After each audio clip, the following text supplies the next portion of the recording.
Sejam muito bem-vindos novamente no nosso programa Questões de Família, às quartas-feiras, às 11 da manhã. Hoje nós temos como convidada a querida professora, advogada e amiga, né, a Luciane de Freitas Mazardo. A nossa imensa alegria em recebê-la aqui, professora Luciane. Vou te chamar de professora, né, porque acho que o carinho todo que a gente construiu foi também, principalmente, através da docência, né? Apesar de, né, eu estava me lembrando um pouquinho de onde eu conheci, né, como que eu conheci a Lu. Então, me lembrei de um processo comum que a gente teve há muitos anos atrás, que era um processo de família, que era uma situação bem delicada, né, e que nós, eu acho que tivemos a feliz... o destino, né, conseguiu aproximar a gente com o mesmo pensamento em relação à proteção da criança naquele caso, né, Lu? Porque eram interesses, claro, né, de um pai e de uma mãe que estavam numa situação bem difícil, era uma mudança de país, né, que a criança ia ter, e tinha vários detalhes, assim, né, e eu acredito que naquele processo, assim, se riscassem um mínimo de fósforo, já pegava fogo ali, né? E ainda bem que a gente conseguiu conversar e a gente conseguiu, como profissionais, auxiliar aquele casal a compor aquela situação.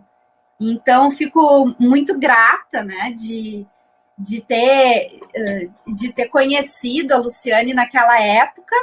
E depois a gente se cruzou novamente nas nossas caminhadas por mestrado, por docência, construímos uma amizade aí muito legal juntas em eventos do IBDFAN, em várias questões de faculdade, fomos colegas na mesma instituição de ensino.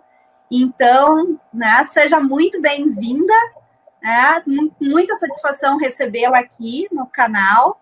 E dizer, então, que hoje o nosso bate-papo vai ser sobre uma questão que é salutar, né? Que é essa questão dessas conquistas femininas, olhando um pouquinho sob esse prisma, né, do direito de família.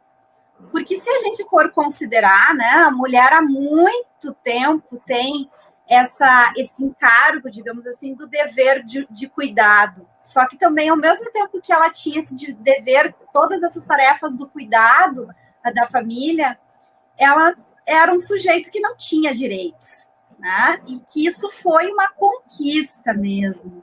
Então, a gente vai conversar um pouquinho sobre isso, Lu, fica bem à vontade, é um bate-papo bem informal para o nosso público que acompanha aí as nossas conversas pela manhã. Então, seja muito bem-vinda novamente. Bom dia, então, a todos. Muito obrigada, professora Aline. Eu tive um impasse aqui com a internet, mas, enfim, agora já está estabilizada. E cumprimento a todos os presentes, em especial a professora Aline pelo convite, pela oportunidade, né, professora Aline, tendo em vista que nós duas partilhamos duas grandes paixões, que é a advocacia familista e a docência, até, né? Então, são áreas que nós temos muito apreço, assim como sei também que a professora Aline tem essa peculiaridade da defesa do direito das mulheres, né? Tanto levando em conta toda essa trajetória. Então, os temas hoje que nós unimos são temas de grande pertinência, né? E, por conta disso, também agradeço e parabenizo o professor Djalma pela iniciativa do programa, pela escolha da professora Aline, que é tão sensível às questões familistas, e estamos, então, nesse debate, que é um debate que não vai se esgotar nunca, né? Devido a todos os retrocessos que, por vezes, os direitos das mulheres estão sujeitos, né? Cumprimento aos presentes e agradeço a escuta nesse momento, então. Como a professora Aline disse, faremos um bate-papo bem informal, né, professora? Para que possamos, então, conferir, né, um diálogo mais construtivo. Então, eu me propus hoje a debater, responder a questão, né, se vocês acham que a conquista de direitos por parte das mulheres teve alguma influência no direito das famílias, né? na evolução do direito das famílias. E não podemos, então, dentro do debate dessa questão, deixar de lado a ideia de que o corpo social, né, a nossa sociedade como um todo, ela aplica uma gramática culturalmente imposta, não só à mulher, como também ao homem. Né? Então, a intersecção de gêneros, ela vem centrada nessa questão do poder. Né? E esse poder se institui e se revela no legado patriarcal. Este legado, então, que hoje nós estaremos aqui com o sentido de abordar esse legado patriarcal, tanto no contexto pretérito, como no contexto presente. Não é mesmo, professora Aline? Porque nós não temos como desvincular essas questões. Né? O patriarcado, embora nós tenhamos muito presente que as estruturas do patriarcado ruíram, né? Nós também temos presente a ideia de que muitas e muitas famílias permanecem ainda reféns deste sistema. Né? E pensando em termos mundiais, é muito pior. Né? Mas nós vamos direcionar, até dentro da proposta, né, professora Aline, que é avaliar a evolução do direito das famílias, a conjugação com a evolução das conquistas femininas, vamos nos centrar na questão do direito brasileiro, né? Então, partindo dessas premissas, né, que o legado patriarcal, ele constitui uma história de poder e opressão, né, e esta opressão, ela tem muito a ver com a opressão feminina, né, embora nós tenhamos vários grupos vulneráveis, né, e excluídos na história, a mulher, ela tem um papel de dupla vulnerabilidade, né, essa fala, ela não vem no sentido, pessoal, de vitimização, por favor. Eu quero chamar a atenção que vem como forma de reconhecimento, né? Nunca colocar a mulher sempre no poder, na condição de vítima. Muito embora somos sabedores, né, que existe essa condição muito forte, mas a gente sempre pensando nessa possibilidade, né, de uma evolução. Então, identificar as dificuldades, identificar o terreno que nós pisamos, as desigualdades, as iniquidades, para se propor, então, uma evolução, né, e também uma libertação, porque as mulheres têm, sim, essa capacidade de saírem da condição de vítima, né, porque elas são, em muitas esferas, elas são protagonistas, e muito protagonistas, né? Como é o caso da seara familiar.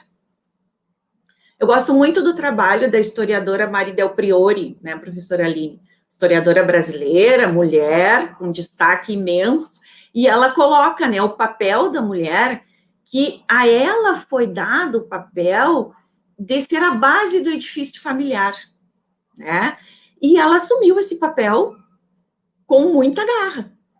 Então, nós temos que buscar, por trás deste papel de vítima, né, a protagonista que existe ali. Né? Então, nós temos que enxergar que ela é vítima, sim, mas é preciso resgatar essa protagonista. E aí, nós precisamos muito do papel da sororidade. Né? E encontros como este, né, professora Aline, que conjugam esses temas, ajudam muito a resgatar este papel de protagonista das mulheres. Né? Então, que elas, mesmo que estejam numa condição de vítima, elas consigam, né, ainda que com a ajuda de outras, né, temos aí o movimento Vamos Juntas e inúmeros movimentos que buscam esse resgate das mulheres. Né? Então, se nós formos avaliar todo o código patriarcal que tem hoje um verniz de modernidade, mas ele está aí sim, né? Ele não foi totalmente derrotado, ele ainda está muito entrincheirado em várias searas, né? E tem esse, como eu já disse, um verniz de modernidade. Hoje, as formas da escravidão da mulher se diversificam, né? Nós temos aí inúmeras questões que nós poderíamos abordar, desde a ditadura da beleza, sempre foi, né, mas hoje mais exacerbada ainda, né, os padrões. Enfim, então a mulher já conquistou muitos espaços, o tempo lhe permitiu desempenhar várias tarefas e estar em lugares antes impensados. Contudo, né, o sujeito feminino ainda permanece fortemente ligado a estereótipos, a antigos estereótipos, né, e atribuições que acabam sobrecarregando, né, sobrecarregando a figura feminina. Então, hoje, e aí fazendo essa intersecção lá com a questão do direito do trabalho, né, professora Aline, não se fala mais em dupla jornada, porque esse termo ele já nem dá conta, né, é a jornada contínua. A jornada contínua que a mulher se impõe a si mesma, por vezes, né, porque ela pode, sim, compartilhar com o seu companheiro, compartilhar com, né, a pessoa ou sua própria companheira, né, porque os relacionamentos hoje, eles não têm gênero, né, compartilhar as funções parentais, as funções domésticas, enfim, de organização do contexto familiar, e muitas vezes ela, com aquele estereótipo de base do edifício familiar que ela introjetou, ela acaba com as funções, né, e nem pedindo ajuda.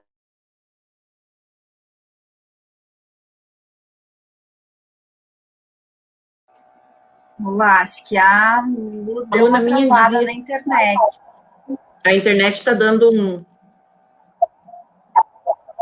Agora deu uma travadinha. Paramos nessa questão da ajuda, sim, né? Que é essa ideia da supermulher. Exatamente.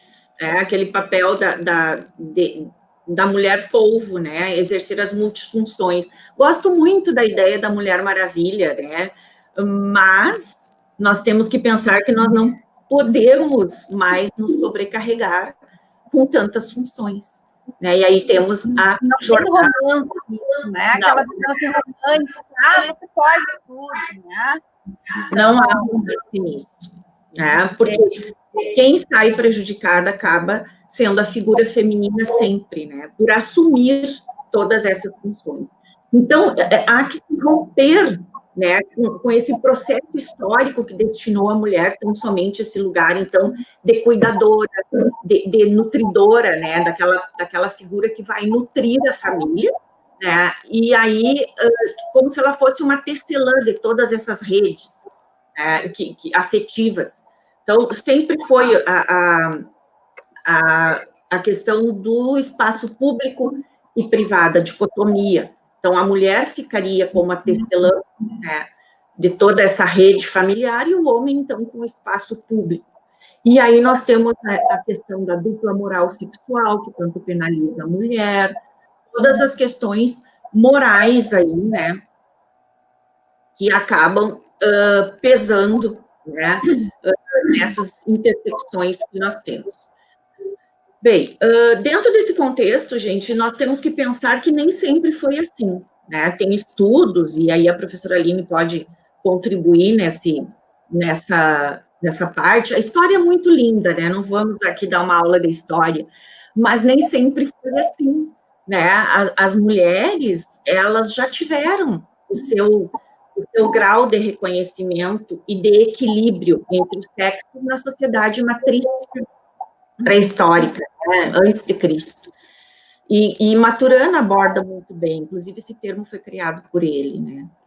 E aí, o que acontecia? Havia um equilíbrio entre os gêneros na divisão igualitária das tarefas, porque era o sistema de coleta, né?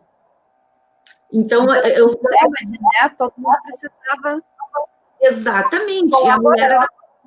E como os homens viviam da coleta, né, daquilo que a terra, dos frutos da natureza, enfim, né, viviam em harmonia com a natureza e entre os seres, né, os pares, eles precisavam muito, consideravam a mulher como a mãe, né, a questão da divindade. E isso se tem por registros, né, antropológicos, enfim. Mas com a questão da propriedade privada, né, veio a questão da posse e ascensão do sistema patriarcal, né? Quando se alterou o sistema econômico do sistema de caça e coleta para o sistema agrícola, nós vemos aí a ascensão do patriarcado. E de lá para cá, pessoal, nós tivemos, então, todas essas fases que tanto se destacam, né, como eu falei no início, de poder e opressão em relação à mulher. Né, a professora Aline aí precisou o quê? Que a mulher se dedicasse à maternagem, né, ao espaço privado, porque ela, esses filhos, né, seriam inclusive mão de obra para o sistema econômico agrícola. Então, todo esse início, esse resgate, né, é muito importante para a gente pensar, né, que houve um cenário em que era possível, né, a parceria. E por que isso foi se permitindo? Por que se permitiu, né, que o patriarcado tomasse tanto espaço? Por N questões econômicas, religiosas, sociais, políticas, todos esses elementos, né? E o interesse, né, na regulação da sexualidade da mulher, né? A questão toda ali que envolve o direito das famílias, uma fase que a gente não gosta de lembrar, né, professora Aline, da indissolubilidade do casamento, né, de toda aquela questão dos filhos ilegítimos, né, e, enfim, o período do desquite, e aí nós já pensamos aí no legado, né, de todo esse direito romano, né, dessa família tradicional, enfim, né. Se nós pensarmos numa acepção feminista do patriarcado, na visão do direito das mulheres como um todo e das teorias feministas, a acepção de patriarcado não vai ser muito diferente, né? É uma formação social em que os homens exercem, né, esse poder, é o androcentrismo, né? Então, mas nós não podemos esquecer que a força do patriarcado que se precipitou sobre as mulheres se precipitou sobre os homens também. E aí vem a questão do exercício das masculinidades e das feminilidades, né? Porque se para a mulher tem muitas exigências quanto aos papéis a serem desempenhados, para o homem também, não é mesmo? Ou seja, os homens teriam que demonstrar essa sua força, né, essa sua virilidade, se quer demonstrar sentimentos, né? E aí, à medida que o homem foi criado dentro deste espaço também que a masculinidade precisava ser provada, né, o masculino também é oprimido. Isso não se fala tanto, mas ele é, né? Então, vejam quantas questões se conjugam nesse tema que é tão amplo, não é mesmo? Mas avançando um pouquinho aí... E a gente tem toda a questão também da manutenção, né, de certa forma, desse sistema, por conta depois da indústria da propaganda, né, que reafirma muita coisa, que relaciona a sucesso, alguns estereótipos, né, toda a indústria se move por isso, né, se aproveita e, por não dizer, perpetua isso muitas vezes, né? E quantas vezes em relações assim cotidianas, pequenas, do dia a dia, lá no nosso contexto de faculdade, de fórum, a gente verifica que isso é reafirmado, sem a pessoa necessariamente se sentir, não, eu não sou machista, mas reproduz, cada vez que reproduz aquela brincadeira que não é brincadeira, né, aquele elogio que não é bem um elogio, acaba perpetuando muitas vezes essas situações. Né? Quanto isso é delicado. Demais, né, professora Aline? Porque, vejam, se nós chegarmos, então, à questão da própria lei em si, né, a força do patriarcado sobre a nossa tradição jurídica, né? Porque, trazendo, então, para a realidade brasileira, nos seus primórdios, né, professora Aline, a soma dessa tradição portuguesa com a cultura escravista, colonização agrária, cultura escravista, continuou mantendo, né, a mulher num cárcere privado, né, ali determinada a assumir, a respeitar o chefe da família, né, ou seja, aquele em que ela devia obediência, né, então, nós tínhamos uma ética oficial, né, e aí eu não sei se eu estou usando o verbo correto, né, professora Aline? Tínhamos, né? Mas, enfim, pensando em termos de casamento, que é um dos institutos que se debate tanto no direito das famílias, né? Nós tínhamos esta ideia da mulher lá no... E aí, já avançando bastante, aqui nós fizemos um pulo, né, professora Aline? Um recorte temporal bem avançado, o Código de 1916, em que a mulher era relativamente incapaz. Ela precisava pedir, né? Ela dependia da autorização do marido, né, quanto à possibilidade de exercer profissão. Ou seja, a incapacidade, ou seja, casou, a mulher se torna incapaz. E aí nós temos uma tradição muito interessante, que é o fato, né, ingênua, uma coisa ingênua, dos maridos carregarem, né, a esposa, né, o marido, para adentrar carregada no colo. Isso tem uma simbologia. Fogo sagrado. É, a questão de que ela estava renunciando a toda a sua origem familiar e adentrando, né, no solo sagrado da família do marido, cultuando os seus antepassados. A própria marcha nupcial, né, professora? Tudo tem um sentido. Os cerimonialistas, né, nos casamentos, né, fazem todo aquele ensaio, né? Hoje em dia tem uma repaginada já, daí não, tem noivas que dizem assim, eu não vou entrar só com o pai, daí entra com a avó, né? Repaginada. Mas se a gente souber também no sentido, né? Essa marcha era o pai dizendo assim, olha, essa mulher aqui... Sai da minha propriedade... Era da minha posse, que estava sob meu jugo agora, e eu estou entregando ela lá, ó. Ela é dele agora. E apresentava isso para toda a comunidade, né? É uma simbologia extrema nessas questões, né? E a gente muitas vezes, então, ouve essas reproduções sem saber, né, muito ao certo, né? Por que era assim? Sim, é a questão da cultura, né, Aline? Não é condenável, mas a gente que estuda percebe, né? Então, vocês pensem, por exemplo, nos próprios símbolos, que são os símbolos do masculino e do feminino, né? Se nós pensarmos o símbolo do feminino, que ele é fechado embaixo, tem a barra, né? Que é a castidade, né?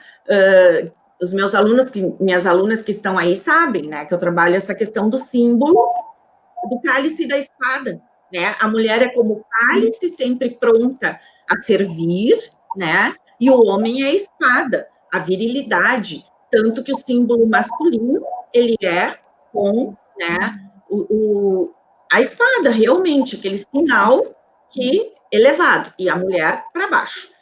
Castidade, subserviência, tudo isso, né? Tanto que em termos mais atualizados, já há uma reedição desse sinal, colocando os dois, né, num formato mais contemporâneo. E são questões que a gente acaba não pensando e não percebendo no dia a dia, mas que são muito simbólicas. E toda essa simbologia gravita, né, no nosso cotidiano. Tanto que nós temos... Porque a linguagem, né, a linguagem, ela acaba perpetuando, sim, as questões, né? Eu falava ontem na aula de direito da criança e do adolescente, ontem à noite, com os alunos, que o quanto a gente precisa, sim, se policiar para falar criança e adolescente. Não é menor, não tem menor. Menor era uma ideia de menor em direitos, de menor em condições. Então, a gente precisa cuidar isso no atendimento ao público, na formulação da peça processual, né? Outra coisa, visita, né? Direito de visita. Gente, pai e mãe não visita, convive. Então, vamos mudar, porque isso vai fazer a gente transformar a nossa ação também. Não é apenas, tem que dizem assim, mas isso é só uma questão de uma palavra. Não, não é só uma questão de uma palavra. A gente se faz ser, né, através da linguagem, a gente se comunica através da linguagem, então ela perpetua muita coisa assim, né? A insistência para se cuidar isso, né? As expressões, e em direito de família isso tem muito, né, Lu? A própria questão vinculada a essa temática do pátrio poder. A gente ainda tem gente que fala pátrio poder, né? Não é pátrio poder. sequer esse poder familiar já também é ultrapassado, né? É uma função parental. E se nós pensarmos, né, Aline, lá na questão da evolução em si, que é a questão jurídica, quando se falava em desquite, né, o que acontecia? As pessoas terminavam os relacionamentos, óbvio, mas o casamento era indissolúvel. Elas não podiam casar de novo, e aí essas famílias ficavam à margem, era a mulher desquitada, isso tinha um peso muito grande sobre a mulher. Uhum. E aí nós temos a questão, o que é desquite? Quando tu paga uma conta, tu está quite, né? Então, a mulher desquitada, ela não estava quite com quem? Com a sociedade, ela não estava quite com o seu companheiro, né? Com a família. A família, exatamente. Tanto a sua família de origem, né? Porque ela saiu do domínio do pai e passou para o domínio da mãe. Então, se nós formos fazer uma linha temporal, nós temos aí o Código Civil de 1916, com todo esse peso, né, sobre a mulher, que tinha o casamento como indissolúvel, o homem como chefe de família. E aí, se nós formos pontuar um marco legal de evolução, nós temos que começar lá pelo Estatuto da Mulher Casada, não é mesmo, professora Aline? Que apesar do ranço do nome, né, Estatuto da Mulher Casada, olha só, que é...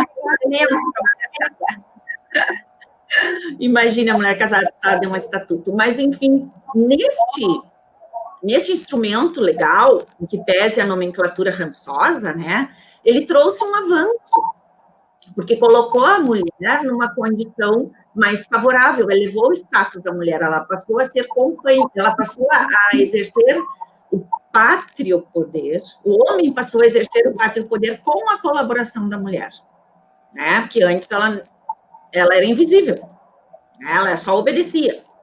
Inclusive, então, se ela queria se desquitar, a penalidade dela é com os filhos, né? Exatamente. Não podia. Aquela que se deita no leito de outro homem não pode ter na sua companhia os seus filhos. Sim, a moral, né? A moral sexual totalmente, né? Eram questões que oneravam a mulher, tão somente. O homem tinha um trânsito livre, tanto pela esfera privada quanto pública. E a mulher, ela tinha que provar que era uma mulher honesta, não é mesmo? E aí nós vamos lá pelas questões do direito penal, né? O que é ser mulher honesta? Né? Era essa mulher que estava dentro dos padrões, né?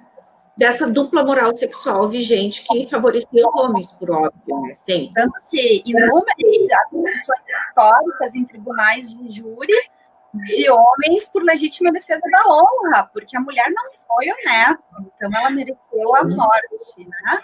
Sim, e o homem, então, porque a sua honra vale mais do que a vida da mulher. E isso, em termos históricos, é assustador, né? Porque foi ontem que ainda se tinha a chancela do direito para isso. Sim. E anterior ainda, né, professora Aline, nós temos como esses marcos legais que traduzem o enfraquecimento do sistema patriarcal, o início da ruína das bases do sistema patriarcal. Lá em 32, nós tivemos, que eu tinha até, me passou, a mulher conquistou o direito ao voto, ainda que não fosse uma conquista completa, né, porque era parcial. Né? Apenas as mulheres casadas, novamente, né? Aquelas que tinham status quo na sociedade, né? Mulheres casadas com autorização do marido, as viúvas e aquelas que tinham renda própria, que poderiam votar. Outro marco importante dessa evolução, né, professora Aline? Então, aí as mulheres já estão, vejam só, 32, a evolução paulatina do direito ao voto, né? Depois, uma conquista que não é jurídica, mas teve repercussão e atrelada, né, ao espaço que o movimento feminista começou a galgar, é a questão da revolução sexual dos anos 60, né, o surgimento da pílula anticoncepcional, que permitiu à mulher, então, controlar a sua fecundidade, porque a questão do domínio do corpo feminino bom, essa parte da questão da apropriação dos corpos femininos, daria só um programa só sobre isso, né, professora Aline? Sim.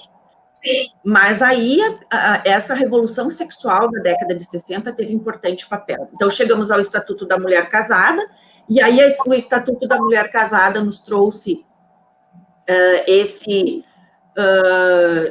essa colaboração, né, de que a mulher vinha com aquela velha história, porque a sabedoria popular traduz muita verdade, né? Ao lado de um homem tem uma grande mulher. Mas a lei dizia isso, né? O Código de 16, com o Estatuto da Mulher Casada, passou a ter a seguinte, né? Passou a ter a seguinte redação, se a professora Aline me permite a leitura e os ouvintes, né? Durante o casamento, compete o pátrio poder aos pais, né? Exercendo o marido com a colaboração da mulher. Mas na falta ou impedimento de um dos genitores, aí ela exerceria com exclusividade. Então, vejam, ela passou para o lado do homem. Ela saiu de trás e veio para o lado, no Estatuto da Mulher Casada, né?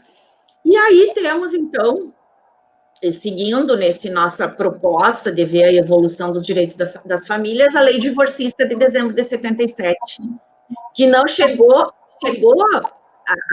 a sua aprovação de maneira muito rançosa também, né, professora Aline?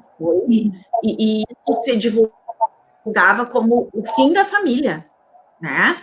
Inclusive, setores mais conservadores chegavam a comparar a importância do debate da não aprovação da lei do divórcio com a questão das vacinas infantis, né? De tamanha importância que era para o Estado a conservação do casamento, né? E a permanência da mulher na sua condição, então, subjugada, né? Porque a gente até pode dizer que essa preocupação tamanha, né, do Estado não era na questão da preservação e do reconhecimento das formas familiares, como é hoje, e sim com a regulamentação de uma falsa moral que existia à época, né? Esse direito de família máxima, e eu vou regulamentar tudo, só vai existir a família desse jeito, porque é esse o jeito que a gente quer que a sociedade seja. Enquanto a dinâmica social é outra, né? A vivência social é outra. Então, essa importância que a gente tem nessa repaginada toda da interpretação, né? Que a gente tem que cuidar para não ser feito para não estarmos vivenciando um momento histórico de produção legislativa que quer resgatar esse direito de família máximo, né? Exatamente, essa intervenção estatal, né? Muito forçosa, muito que intervém demais, né? Engessa, né? E não reconhece. Quem somos nós para dizer que não há uma família em um determinado conjunto? Né? E essa evolução se deu muito por conta, e aí nós podemos dizer, né, professora Aline, que nós temos um divisor de águas, como se tivesse um direito das famílias anterior à Constituição de 88 e outro depois. Por quê? Então, aí de 77 a 88, nós tivemos toda aquela questão do processo constituinte, o lobby das mulheres também, né, em relação à garantia de direitos no texto constitucional. E aí nós tivemos 3 eixos que acolheram as grandes transformações do direito das famílias aí na nossa Constituição Federal, que é a questão do artigo 5º, que traz a igualdade entre homem e mulher, a igualdade formal, né, igualdade de direitos e deveres. Depois, o 226, a igualdade de direitos e deveres referentes à sociedade conjugal, né? Então, a mulher aqui equipara-se ao homem em todas as circunstâncias formais, né? E a igualdade absoluta entre os filhos, independente da sua origem. Então, são eixos que simplesmente transformaram o direito das famílias. Mas aí nós tínhamos um gap, né, professora Aline, que era um código totalmente defasado, desalinhado, falando em chefe de família, com uma Constituição totalmente democrática.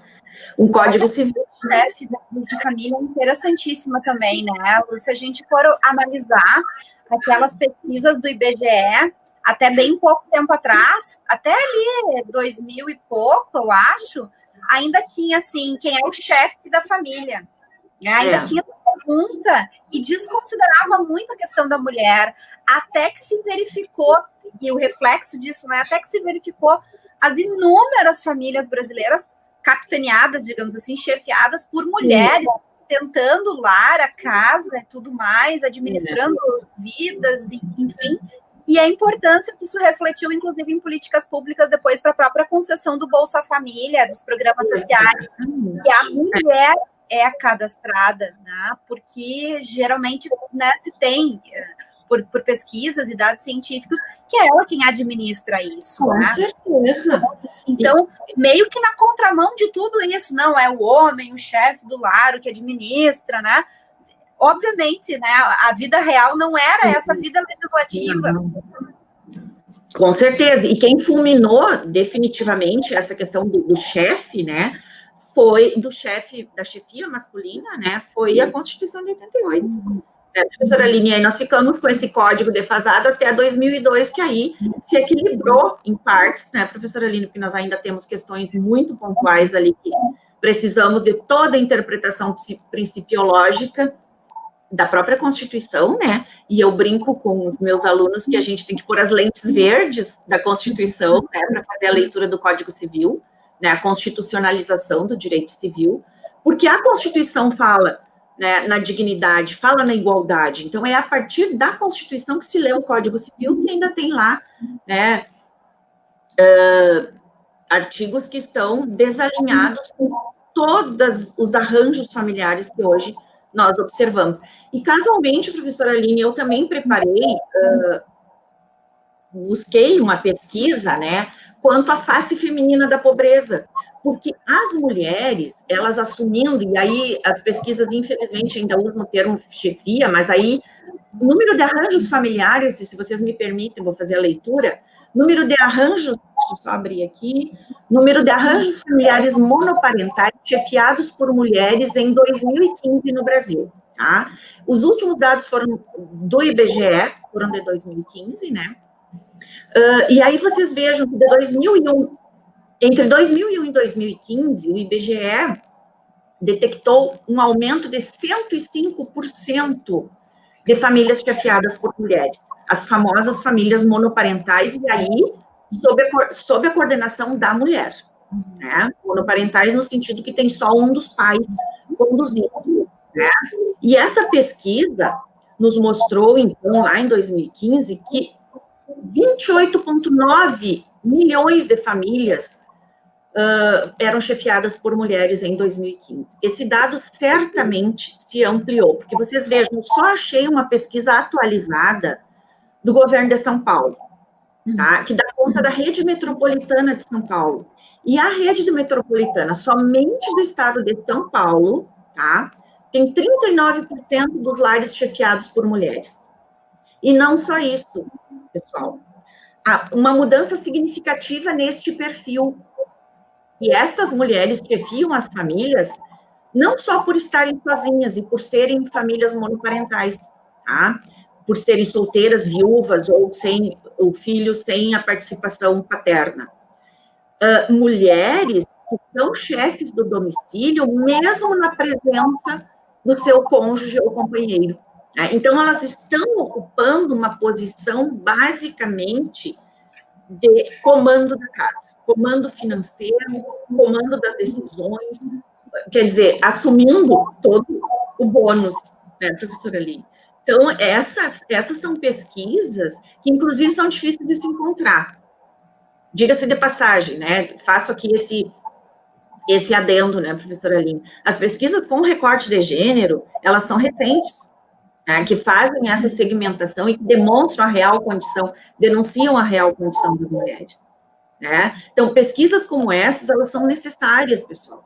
Necessárias, como eu estava dizendo, não tanto para vitimizar a mulher, mas para mostrar, para se ter consciência da realidade e, a partir disso, fazer as intervenções, como a professora Aline bem colocou, em políticas públicas, em programas sociais, né? E não errar, né, a população que deve ser direcionada a essas políticas. As políticas das necessidades, porque não tem como trabalhar com uma questão maior se a gente não souber esse descritivo da realidade. E muitas vezes isso ficou por debaixo do pano, por debaixo do tapete. Mascarados os dados, né, professora Aline? Porque se tu tem um dado da população como um todo, esse dado é mascarado, né? À medida que ele não chega ao ponto que é as particularidades. Então, as pesquisas demonstram o fenômeno da feminização da pobreza. E isso já vem de longa data, mas é pouco explorado. Porque a partir do momento que tu tem uma divisão igualitária de custos, de mantença da prole, de mantença do grupo familiar e da estrutura familiar, ainda que seja pequena essa contribuição, ela alivia, né, o peso sobre uma das partes. E que, como a maioria dos autores coloca, a mulher acaba sendo muito onerada. Né? Até porque ela não foge à luta, né, pessoal?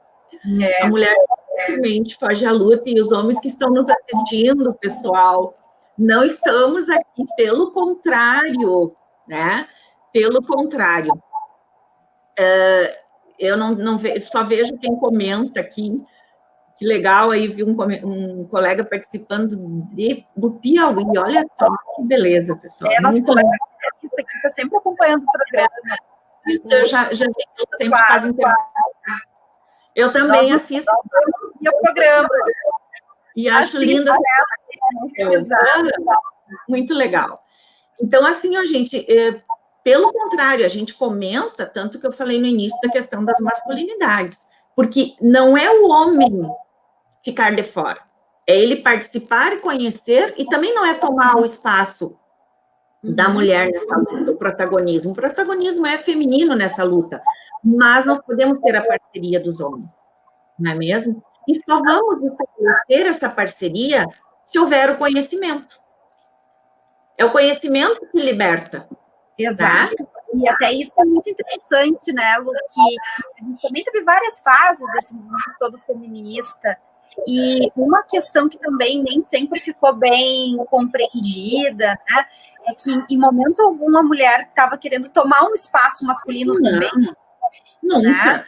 Não é uma questão de tomar espaço, é uma questão de reconhecimento de espaços. Exatamente. Né? Eu não sei a tua posição em relação a isso, mas uma coisa que vem me incomodando um pouquinho, assim, eu não parei muito para refletir mais, tá? Mas eu vou te dizer que tem me colocado a pulga atrás da orelha, é a expressão que criaram agora de paternidade ativa. Eu não sei se você já ouviu. Porque, para mim, paternidade é paternidade, maternidade é maternidade. No momento que a gente diz assim, olha, ele exerce a paternidade ativa, parece que você está premiando alguém, um pai, então, por ele cumprir um dever que já é dele. Exatamente. Então, eu acho que isso também reforça um pouco isso, né? Aquela pergunta assim, mas o pai ajuda. Não é pai ajuda, o pai é pai. Então, talvez se a gente começar também, ele volta para a questão da linguagem, né? A reconhecer que existem tarefas e que existem funções e que elas são tanto de pai quanto de mãe e que elas necessitam ser, sim, né, realizadas pelo pai e pela mãe. Eu acho que não tem a necessidade da gente criar esse parabéns, você exerce uma paternidade ativa. Né? Senão a gente acaba querendo, com a melhor das intenções, a gente reforça alguma coisa que é justamente aquilo que nós talvez lutamos tanto por tanto tempo, né? Exatamente. E eu quero... eu tenho uma fala, e acho que eu tenho o prazer de contar com a participação aqui de uma profissional excelente que eu tive a oportunidade de conhecer o trabalho dela, e admiro muito, que é também da área da educação e agora da assistência social, a Kátia. E ela coloca uma questão muito interessante, que quando se atende uma mulher, se atende a família inteira, professora Aline. Né? Porque a mulher, e a Amartya Sen diz isso, que é um economista, ele não é, mas ele diz isso, pessoal, que a mulher, quando ela consegue se emancipar e melhorar de vida, ela carrega a família para seus projetos, não é mesmo? Não é que o homem não faça isso, mas o homem tem mais dificuldade de agregar. E a mulher, e aqui eu não estou dizendo, não estou retomando aquela ideia sexista de que a mulher tem mais, né, mais propensão à maternagem. O homem também tem para a paternidade, que é o que nós estamos falando, né, professora Aline? Mas, realmente, a mulher conduz esse processo de maneira mais tranquila. Mas o homem também pode, e não precisa ser premiado por isso, não é mesmo? Porque se há igualdade, não é mesmo? A gente tem também aquela fala que é bem marcada pelo Humberto Mariotti, um livro que ele retoma a Maturana também. Ele fala bastante dessa questão da cooperação, né? Do trabalho cooperativo e não competitivo. Talvez isso explique bastante essas questões, né? Dentro dessas esferas de gênero que tem essa identidade, digamos assim, né? Não é necessariamente um determinismo, mas que como que se tem isso, né? Quando se consegue trazer essa questão da colaboração, né? Ao invés da talvez tenha um pouquinho de relação com essa fala, né? Sim, Aline, fecha muito a questão do desenvolvimento como liberdade, né? Que liberdade é essa, né? É uma liberdade, né? Para conseguir fazer esse caminho, né? E eu trabalho muito nessa linha do feminismo da parceria, né? Que aí nós temos lá toda aquela teorização dos feminismos, né? E da questão das ondas do feminismo, que aqui nós não vamos conseguir, por óbvio, contemplar esse contexto, mas o feminismo da parceria, ele estaria acima dessas questões e seria exatamente o que eu já disse quando conversei ali com o colega, quando interagi com o colega, de trazer os homens para esse debate. Não deslocar a centralidade da luta das mulheres, mas trazê-los para que conheçam essa luta e aí possam colaborar. Colaborar como? Em defesa desses direitos, como multiplicadores que cada um de nós pode ser, não é mesmo? Então, sempre lutando para que essa igualdade, ela realmente aconteça lá no trabalho, na família, na escola, na mídia, né? E que as mulheres não sejam meros objetos, que os seus corpos não sejam tão dominados e apropriados. E isso tem que partir também dos homens. Mas de que homens? De homens que estão inseridos nesse debate. Não demonizar o masculino. E esse que eu acho que é a grande importância de trabalhar, por exemplo, e eu sei que a professora Aline também trabalha, como eu trabalho, o direito das famílias, vinculados a essa questão da mulher. E eu acho que vocês agora já podem responder, e eu estou cuidando ali de olho no nosso tempo, a questão inicial que foi feita. Será que há, né, uma imbricação, há alguma relação da evolução da condição da mulher e a evolução dos direitos que se repercutem na família, no livro da família, nos institutos da família? E aí eu tenho uma autora que eu gosto muito, ela tem a seguinte fala, a Rosisca Darcy de Oliveira, ela diz o seguinte, me permitam a leitura. Hoje, batendo nos limites do cansaço e de um sentimento de injustiça, perguntam, onde foi que eu errei? Não foram eles que erraram. Quem continua errando é a sociedade. Não foram elas que erraram. Quem continua errando é a sociedade que não sabe acolhê-los. E aí, essa é uma provocação que eu faço, né?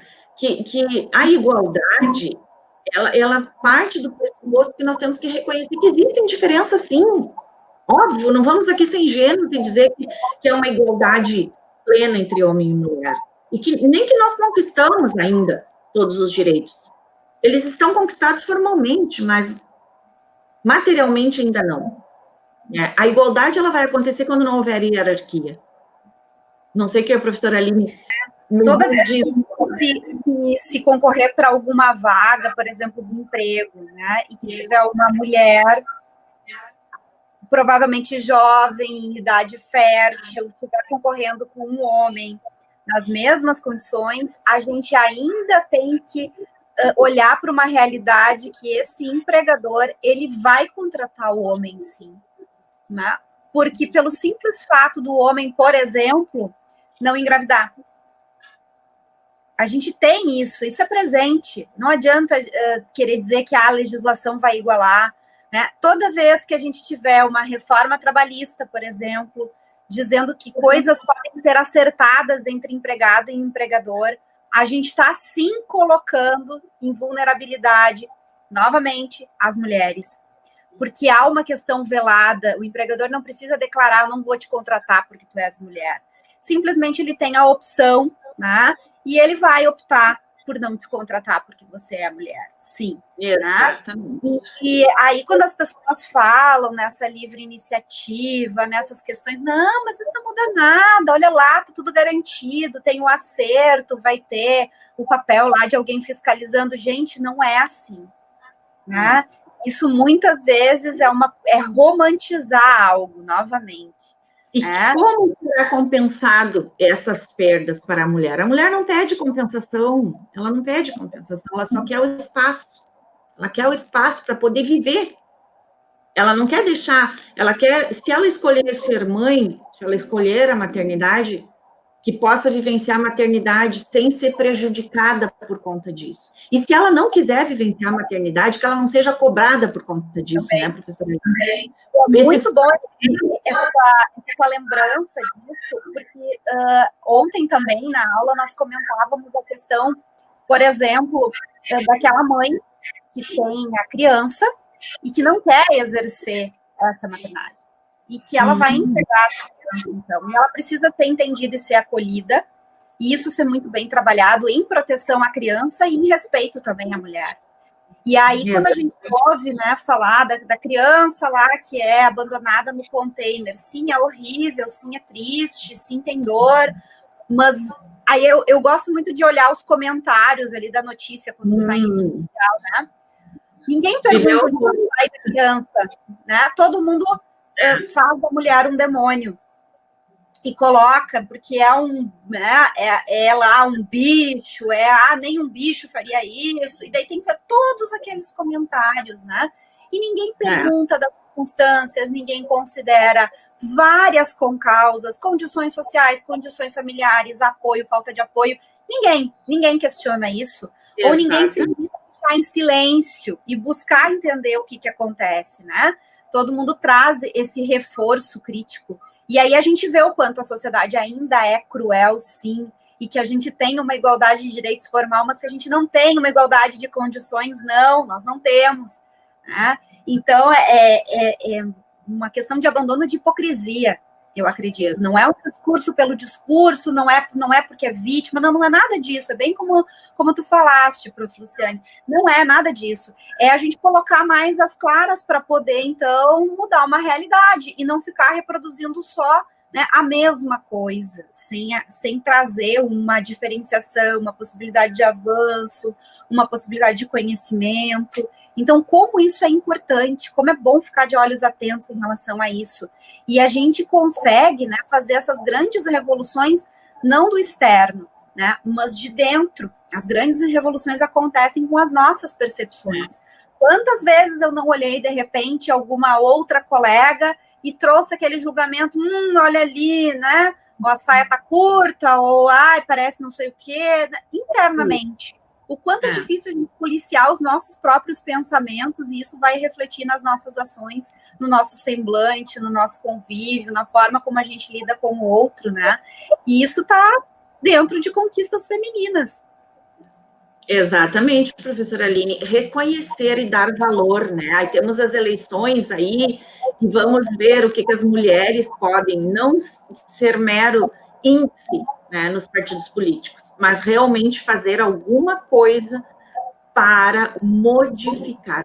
E aí, Aline, quando tu falaste ali da revolução, e aqui já nos encaminhando, temos pouquinhos minutos, né? Castells dizia isso. Esta não é, nem será uma revolução de veludo, né? Nós temos que lutar, sim, e permanecer atentas. E aí tem inúmeras, que nós inúmeras situações que nós podemos trazer, Beauvoir, que coloca que toda vez, né, que há uma alteração política, quais são os primeiros direitos que são, né, alvo de retrocesso, né? Os direitos conquistados a tanto custo pelas mulheres. E aí, só para fechar, professora Aline, não sei aqui a questão legal, nós saímos da Constituição de 88, alinhamos com o Código Civil de 2002, 2006, Lei Maria da Penha, 2010, Emenda Constitucional 66, que trouxe o divórcio direto, e ainda 2015, a Lei do Feminicídio. Leis e leis e leis, que ainda não conseguem dar conta, né, de toda esta proteção. Por que a mulher continua precisando dessa proteção? E aí, gente, assim, ó, eu amo falar sobre isso, a professora Aline também, né? Eu só tenho a agradecer esse fantástico espaço, professora Aline, para nós debatermos, e agradeço a escuta, né? Que vem, assim, todos os comentários, que vem acrescentar, vou ler todos com muito carinho depois, quando eu posso assistir novamente o programa, e quero convidar a professora Aline uma hora para brilhantar uma das aulas, né, com os acadêmicos, para trocar essas ideias fantásticas, e reitero os agradecimentos pelo convite, pela oportunidade.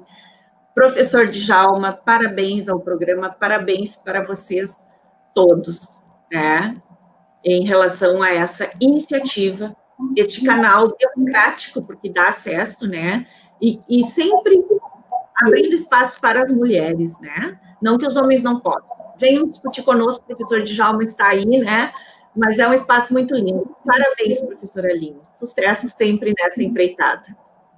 Muito obrigada, professora Luciane, pela gentileza de aceitar o convite.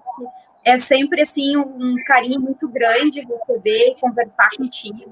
Não podia deixar de te convidar e me sinto muito feliz por ter aceito o convite, né? E todos os nossos espectadores aqui, a professora Manuela, a professora Silviane, vários alunos, profissionais de outras áreas também, como legal, né?